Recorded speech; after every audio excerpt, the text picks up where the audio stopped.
Avec le groupe Belvedia, préservons les ressources de demain.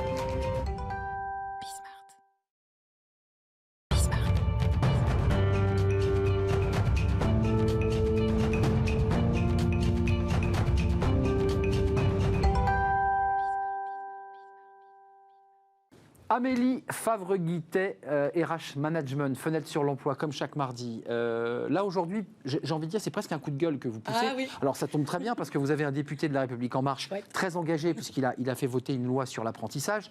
Donc, les 450 000 jeunes dont il parlait tout à l'heure. Vous nous dites aujourd'hui, il y a les seniors, on en a déjà parlé avant la crise Covid, mais ils sont là, ils attendent longtemps à retrouver un boulot. Ouais. Et puis là arrive une catégorie de jeunes qui sont en galère. C'est quoi? Vous les appelez les générations sacrifiées? Oui, alors on a la génération sacrifiée pour les jeunes, dont tout le monde parle.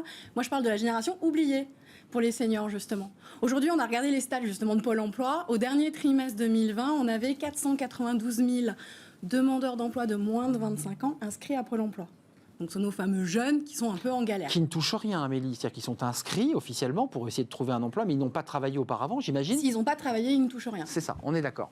À côté de ça, on a nos plus de 50 ans. Parce que Pôle emploi, après, fait ses stats à partir de plus de 50. On a quand même des seniors qui sont quand même à partir de 45, mais eux, on ne les compte pas. Donc, à partir de 50, ils sont 964 000 à être au chômage. Presque 1 million. On a près d'1 million de chômeurs de plus de 50 ans et tout le monde s'en fout. C'est ça qui est magique. On a mis plein de choses sur les jeunes. Sur les jeunes, le paquet a été mis. On ne peut pas le nier. On a mis 4 000 € par-ci, 8 000 € par-là, jusqu'à 10 000 s'ils sont dans des territoires. Mais pour les plus de 50, on s'en fout total. On les a foutus sous le tapis. On s'est dit, on va attendre. Et nos chers parlementaires nous ont dit, on va attendre qu'on va parler des retraites. Vous dites ça parce que vous avez un parlementaire sur le... Ouais, j'en profite. Voilà, ça fait un bien fou. Je vous sens tendu comme un arc. Mais oui, parce que moi, l'emploi des seniors, je m'en occupe depuis plusieurs années. Je vous en parlais très Et je me régulièrement. rends compte qu'en fait, sur le tas, on n'a aucune aide, aucun contrat qui peut aider un plus de 50 ans à s'en sortir.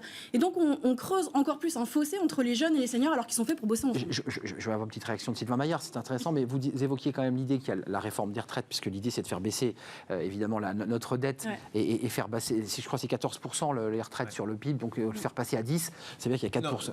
Non, on pourra en reparler, mais non, l'idée c'est pas forcément de baisser. Ok. En tout cas j'avais cru entendre ça, Sylvain Maillard. Sur les retraites, c'est quoi votre idée, le lien entre ces seniors qu'on oublie et les retraites? On va les mettre à l'après-retraite. Ça commence déjà, il y a déjà des accords qui sont signés dans les entreprises pour justement pousser... Ça monte chez Sylvain Maillard, il va vous répondre là. Vrai ou pas vrai ça? Ces chiffres-là sont irréfutables. Et évidemment que c'est pas du tout la stratégie. Moi je vais vous dire, la stratégie que nous avions depuis le début, c'est de dire il faut absolument qu'on baisse le nombre de chômeurs et qu'une fois qu'on baissera le nombre de chômeurs, les catégories qui sont le plus impactées, vous parlez des seniors, forcément, mécaniquement, vont baisser. D'ailleurs, c'est ce qu'on voit dans tous les pays. Une sorte de ruissellement mécanique, c'est un peu ça. Alors, le ruissellement, je fais toujours un peu attention.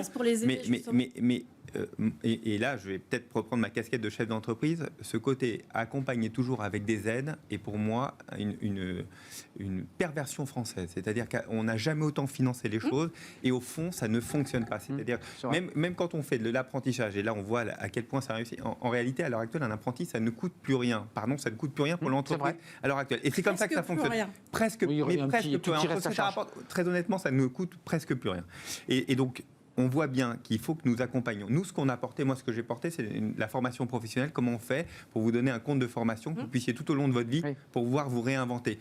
Parce qu'en fait, ce qui se passe, et ce qui est difficile quand vous avez 50, 52 ans, 55 ans, c'est de vous réinventer. Vous êtes peut-être dans un métier qui ne vous convient plus forcément. Vous avez été licencié. Ou trop cher, Sylvain Maillard. Ou bien trop cher. Et vous dites, voilà, je repars sur une autre carrière parce que j'ai encore du temps. Mais est-ce qu'il y a un booster comme on le fait pour les jeunes? C'est ça la question qui est posée par Amélie. Et c'est ça qu'il faut accompagner. C'est ça qu'on a voté. L'entreprise, je suis chef d'entreprise, j'ai 13 salariés aujourd'hui. Clairement, il faut me donner des aides. J'ai recruté des seniors.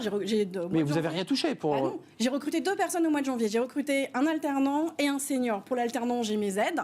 Pour le senior, j'ai que Chihuahua. Que Chihuahua, ça c'est important ça. Non, mais faut se le dire sur un plateau ça. C'est vrai, pardon, et vraiment je comprends ça et je devrais vous dire oui, on vous donnera plein d'aides. Je crois que quand on est chef d'entreprise, on n'est pas là on n'est pas des chasseurs de primes.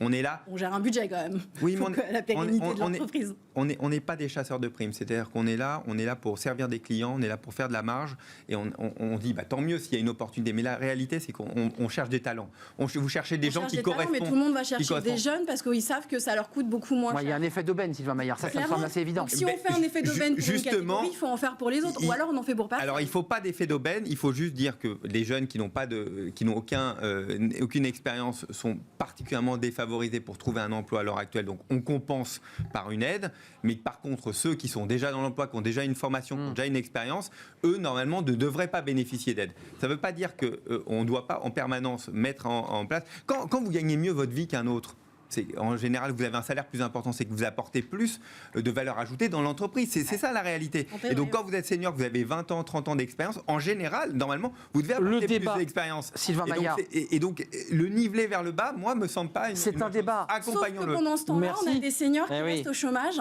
Là où un jeune va rester 250 jours au chômage, le senior, il reste... On va éteindre la lumière. Se réinventer en permanence, c'est ça qu'il faut. Merci. Oui, mais la formation suffit pas. Eh bien, nous allons éteindre la lumière. Qui sont au chômage alors que ce sont Merci derrière. Amélie Favre-Guittet. C'est un débat passionnant que vous soulevez d'ailleurs qui mériterait d'ailleurs un débat. Vous allez revenir sur cette question des seniors. Je pense qu'on peut d'ailleurs en faire un débat à part entière. C'est un plaisir de vous accueillir, d'avoir cet échange. Attention à l'effet d'aubaine. C'est un vrai sujet d'ailleurs qui est soulevé par ces propositions et ces aides. Merci de nous avoir suivis. Merci à Romain Luc à la réalisation. Merci à Fanny Griesmer. Merci à Amanda Montero pour le son. Voilà, je l'ai dit. Merci à toute l'équipe, à Margot évidemment pour l'accueil invité. Et elle est une pièce maîtresse. Et puis à Pauline qui est à nos côtés depuis quelques semaines. C'est un plaisir d'être avec vous. Je suis en direct demain, évidemment, comme chaque jour à 10h. Venez nombreux, bien sûr, et portez-vous bien dans ce contexte un peu frisquet. À demain. Bye bye.